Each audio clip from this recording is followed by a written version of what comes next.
Mr. Secretary, you were one of the few people in that room with President Putin and President Trump. You got to look him in the eyes. Do you believe that President Putin believes in Ukraine's right to exist based on what you heard and saw? Well, look, I wasn't playing any of those games about looking people in the eye and trying to read their minds. I'm reading actions. And that's what we're looking at is actions. What will you agree to? What will you commit to? And what will you follow up on? And in order for this war to end, Russia will have to take actions. Ukraine will have to take actions.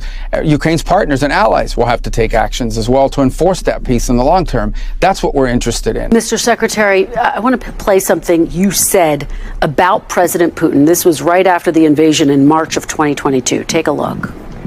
This guy lies, habitually lies. He's never kept a deal they've ever signed, and he lies all the time.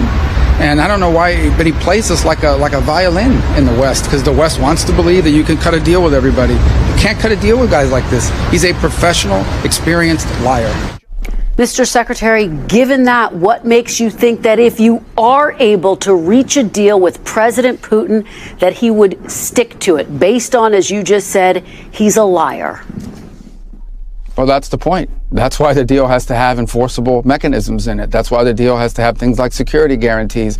That's the point I was making a few minutes ago when you were asking me about looking someone in the eye. What's important here is actions, not words, not paper, document. Those are all important. Those are elements of a deal, but they have to be enforceable. They have to be verifiable. They have to be enduring. There's no point here in signing a deal that's going to be violated in 3 or 4 months. There's no point in doing that. It actually would make things worse. So that's why this is such a difficult thing. Not only do you need a deal, you need a deal that's verifiable, that's enforceable, and that's enduring. If you don't achieve that, then I think you could have a ceasefire for a few months, a few weeks, and then the war will start again and more people will die. That's not the outcome we're interested in. That's not the outcome anyone wants. So that's why this is so difficult.